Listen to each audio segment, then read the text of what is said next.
dewasaning hari gumantos sing candra miwah taun.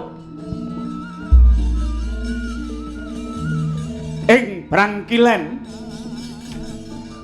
mapan ing paguron Sokalima papaning Resi Drona Maha Guru guruning Pandhawa miwah Kurawa ingkang nedheng angayati pandhadaring para putra siswa kathah sangya para murid ingkang samya gegladhe ulah kanuragan kasantikan jaya kawijayanto sing balung leting kulit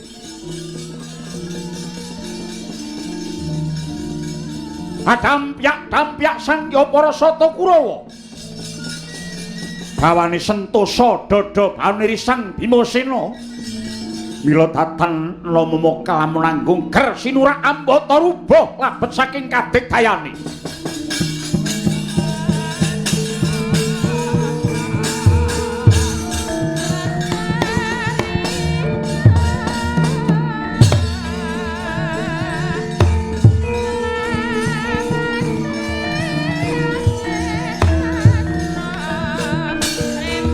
Mawang mangkunta kumpu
Ridho mawur mangawur-wurahan tengaraning ajurit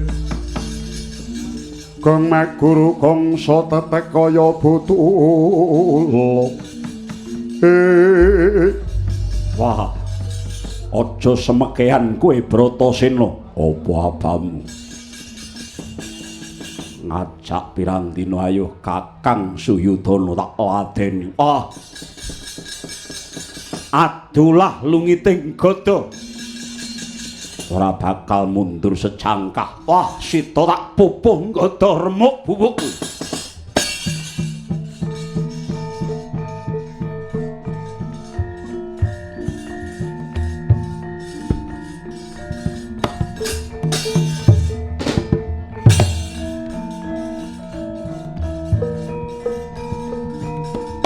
Anut lakuning Kurawa nguni.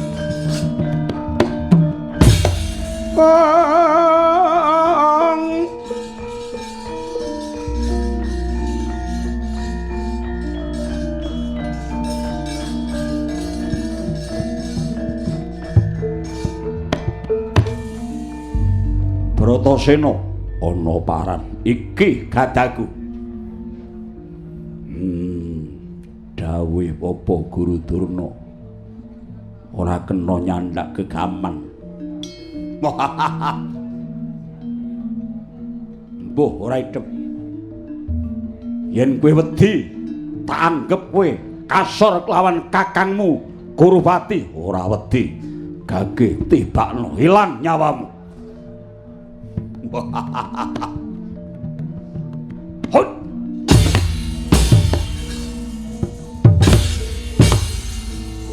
Hoi. Ojo minggat kowe.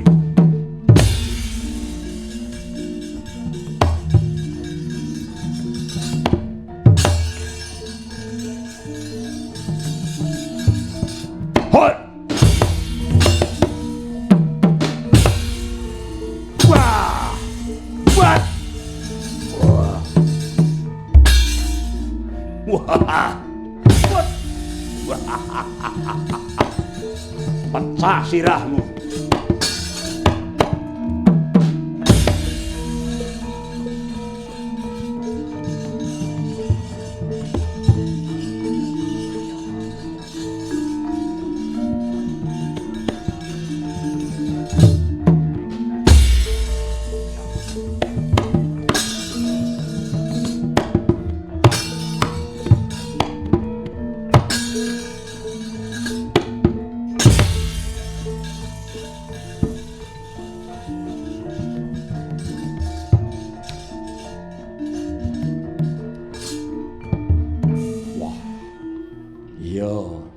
Kalah gedhe aku ning urung karuan Bratasena. Ayo tanding ana iki.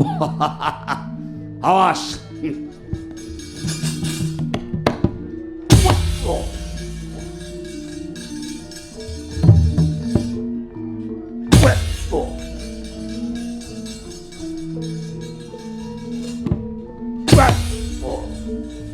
What? Aja lunga.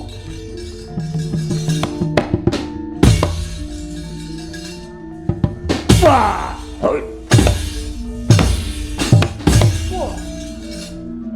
Was! What? What?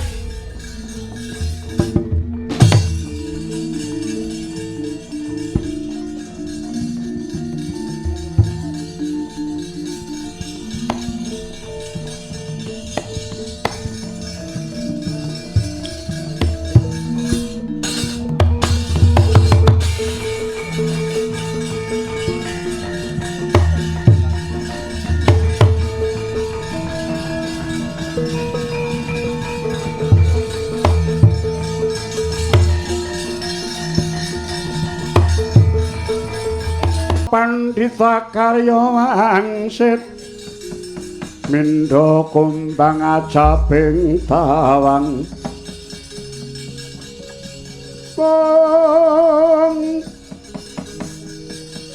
susah angin ing tinggone wong nyang kalih kangkung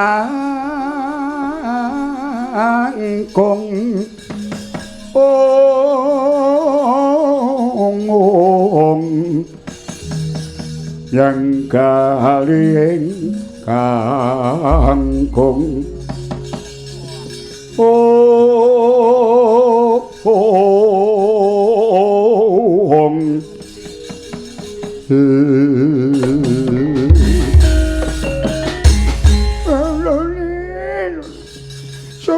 Somonane mli kuduk manyar-manyar nggih Permadi.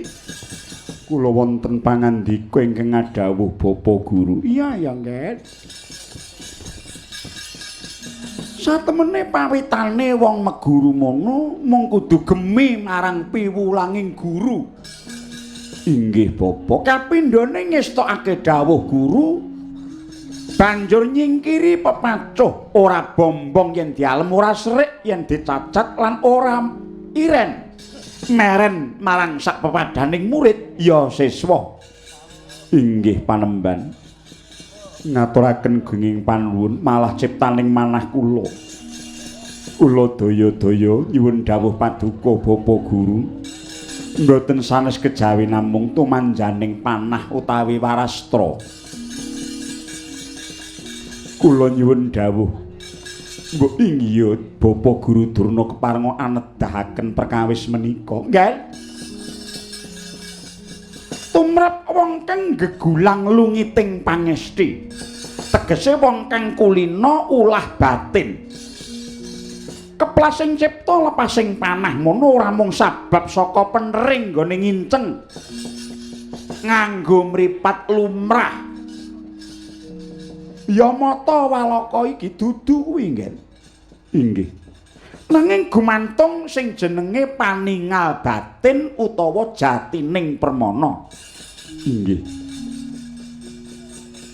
Liripun kados pundi teka pangincenging jemparing mawi jatining paningal utawi jatining pramana Bapa. Ngene nggih.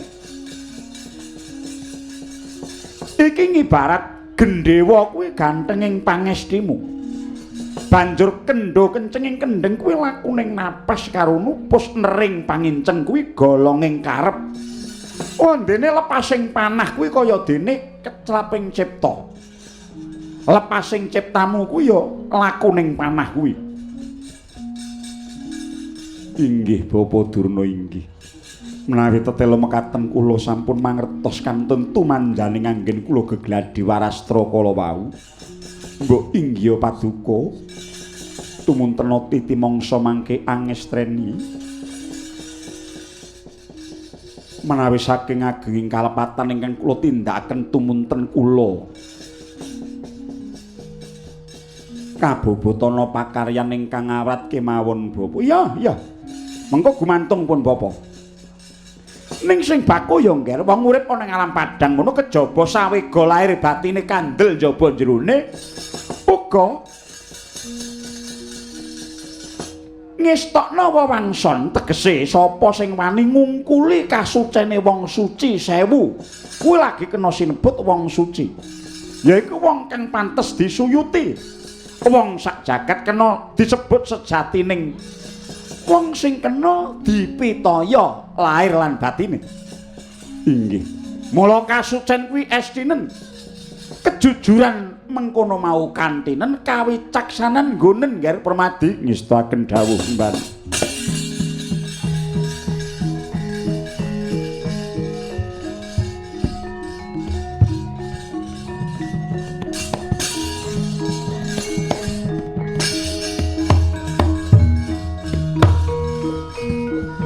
Molat mara Sang Arjuna Munira kamanungsan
Pancen wasis temenan. Nggonmu nyekel gendhewa wis ngungkuli wong luwes. Sak ndure luwes kuwi apa? Inggih. Pepedhan manuk peking ingkang tak tansangake ning wit kendayaan. Bisa butul mripating pepedhan manuk bablas panahmu. Panging kekayon sempal kaparopal. Inggih Penemban. Samengko manao peksi ingkang lumayang ana ing gegana yen bisa kena cetha kowe peng-pengan Permadi.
Ngono wae apa dikira aku ora iso.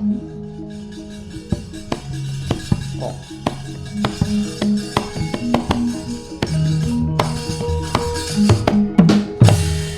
kena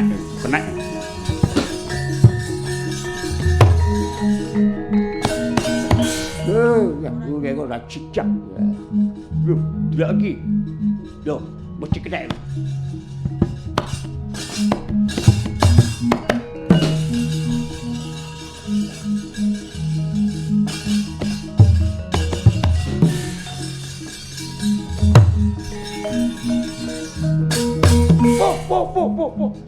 Bantor Raden Mas Arya Citrakdi, deloken panahku.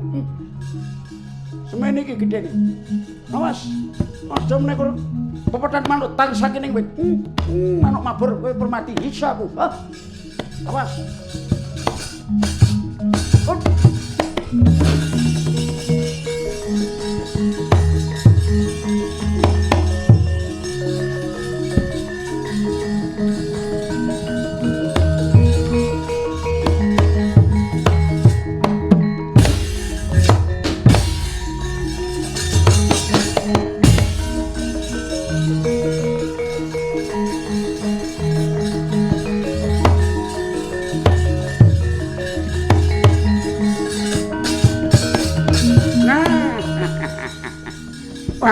Pancen lanang tenan kowe Permadi.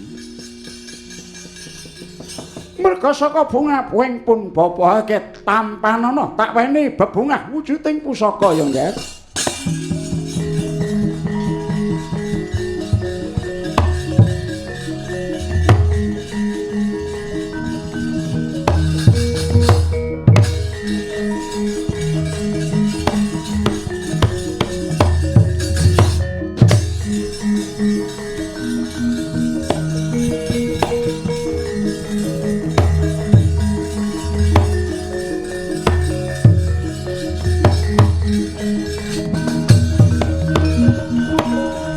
Sigara kang pala tumingal prang sampo samya medali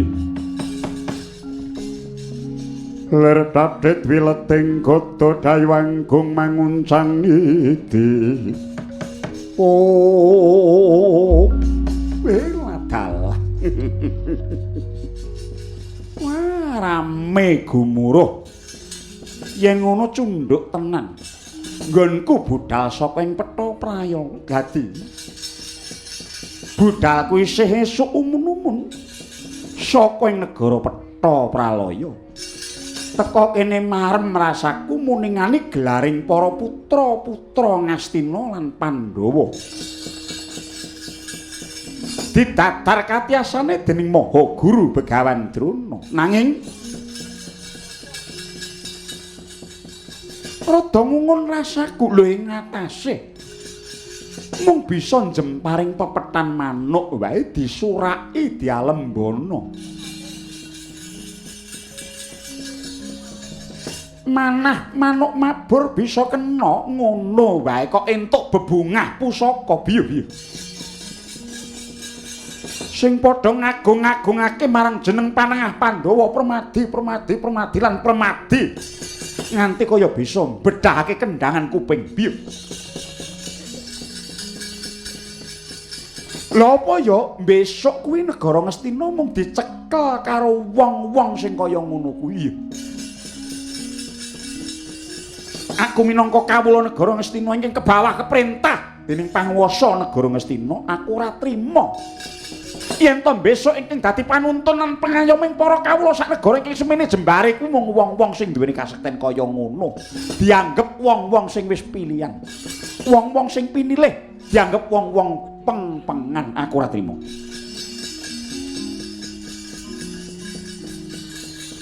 Iki lagi wayahe padha aso men melek mripate. Ayo ora manuk mabur wae, nek aku mung karo merem tur karo mungkur mesti kenane.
Manjur lakuning angin guntur agraning harga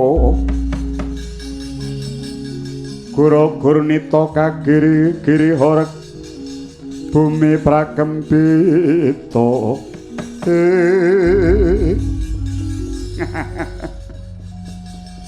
sajake kok kedhepen retel polatane kok le pliket gawe sapa dene adul gendung sak nggon-nggon bocah saka Kadipaten Petha Pralaya. Aku Surya Putra ya Suryatmaja. Aku ngerti kowe Panengah Pandhawa, kowe Permadi ya Harjuna. Merga kowe sesembahanku. Sesembane wong sak negara. Merga kowe putra Ngastina, putra Ratu Ngastina biyen. Iya dasar kepara nyata. Nanging ngungun setahun jembleng serendeng ya gene. Iki papan paguron Sukalima pandadaring para putra siswani Bapa Guru Durna. Lah kok dadi ana wong kang wanuh wani adol gendung nimbrung. Kowe pamer kabisan jemparing manuk maburi ngawang-awang kanthi mungkur. Ngendel-ndelke sak kentheng sirahmu Surya Putra. Ngene, aku sejatine gawok lan mungungun wae lho ing atase. Mung bisa jemparing manuk mabur ngono wae kok diwenehi bebungah pusaka apike ora jamak. Aku kawula negara Ngastina najan aku mung bebasane wong saudon saurupan. Ning aku ora lega. lega lan aku ora seneng. Aku ora bakal keduga nyawang yen to bakal sesembah kowe besok klebu kowe. Bakal ndepani bumi Ngastina ingkang semene jembare lan tebane. Akeh para kawulamu, akeh para raja tetelukan. Lah kok mung dipameri kadebyan mengkaya ngono wae kok besok diarep-arep ngayomi para kawula biyuh. Arep dadi apa negara iki arep mbok gawa menyang endi?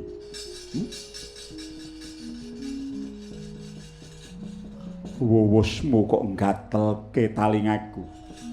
Kaya bisa ngilani dadane Permati. Pancen bener. Najan iki pamlangan king Wayayasa. Ora lega rasane atiku yen aku durung bisa nyurasa. Lan aku durung bisa kantaran bau. Durung bisa njajaki bobote Raden Permati.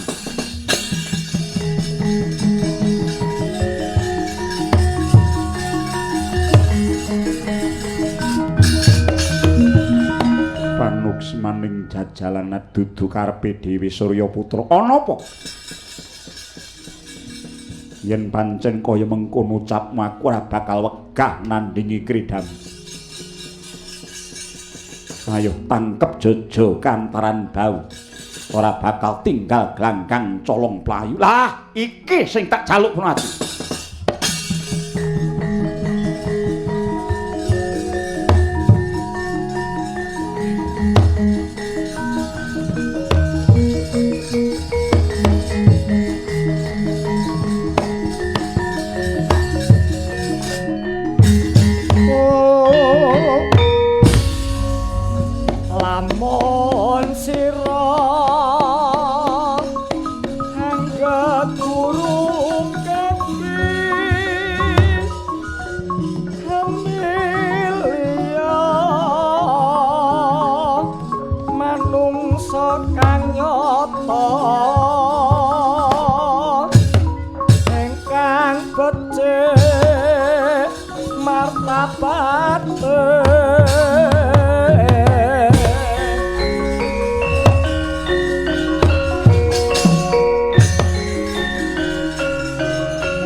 Kaki